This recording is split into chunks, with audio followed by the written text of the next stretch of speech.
this happen? Well, Victoria mentioned, these laws haven't changed since the 1940s. So when you think about it, the employers who were paying $23,000 a year to someone who's working 60 hours a week, that needed some adjusting. You know, I think we can agree on that. So the reason it's changed is because it's a long time coming. It was time for this to change. And the current level, that 23,660, is lower than the poverty level. And so that was what the administration was trying to address, that there were a lot of people who weren't being paid a living wage. And so this was one of the issues that was being addressed. How do employers get in trouble? Well, there's a couple of ways.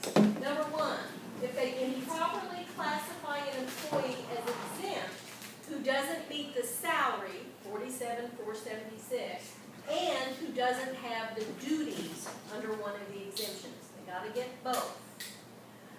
And if they don't meet both of those, if they don't pay them overtime, that's how the employer gets in trouble.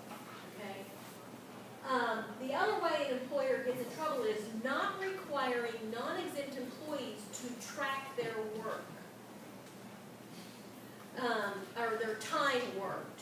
And that means in and out for lunch. You've got to track the time people work.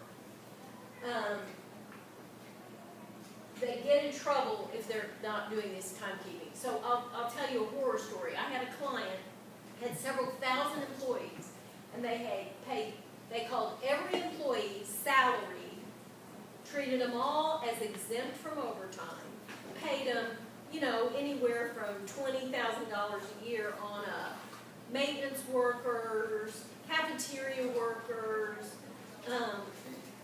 the whole gamut of types of employees. And they paid them all as exempt, as salary, and no one got overtime. And an employee made a complaint to the Department of Labor, and that's the way most of the time these things come up, is a disgruntled employee. And they had to go back and pay overtime for 3 years to this group of employees. Well, how do we know how much these employees and how much overtime they worked? The employer didn't have any records because no one kept a timesheet. So you know how they do it? It's called Let's Make a Deal. The employee says, well, I worked 5 hours of overtime every week for 3 years. And if the employer doesn't have anything to dispute that, no records, you're stuck with whatever the employee says. Now, the employers can say, wait a minute, you know, you had vacation, and I know this week, but, you know, you're really stuck if the employee all of a sudden comes up with their record of overtime, and you got nothing.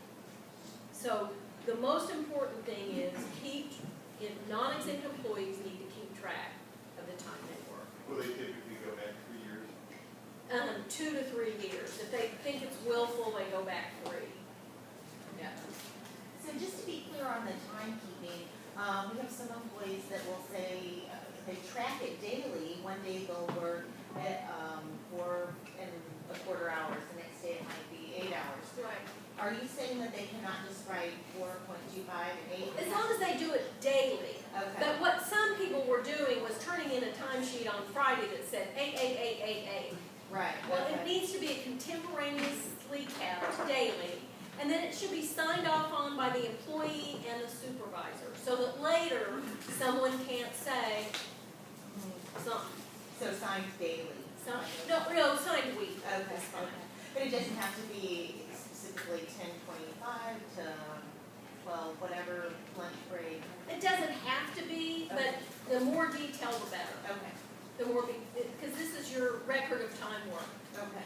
And the other thing that people ask sometimes is, well, I pay on an 80-hour work week. So what if they work 30 one week and 50 the next? It's per week, per work week, a 40-hour week. So it doesn't average over the pay period either. Okay, so what do you need to do? Review the exemptions. Sorry. So, review the exemptions and the duties test along with the salary test. First, make sure your folks are already properly classified. And someone else is going to talk to you about how to do that with job descriptions. And then you're going to make make sure these daily accurate time records for all non-exempt employees are kept. Job descriptions are a great tool. Get someone to help you. I was going to say something and I lost my thought. Oh, as a practical matter, you will find, I've had 2 calls yesterday with an employer about this, and they were panicked. And by the time we got into the call, they were like, okay, this is manageable. Because there were a few employees who were clearly non-exempt. They'd always been non-exempt, and they never work overtime. So they'll start keeping, they weren't keeping time records, they're going to start now. And there's a few employees who are clearly exempt. They're running the show. It's the CPA, it's the accountant, it's the HR person. They're clearly going to be exempt. And as long as they're making at least $47,476, they're fine. So you'll find you'll have a few employees in the middle that you're dealing with. As a practical matter, it's not going to be quite as bad as you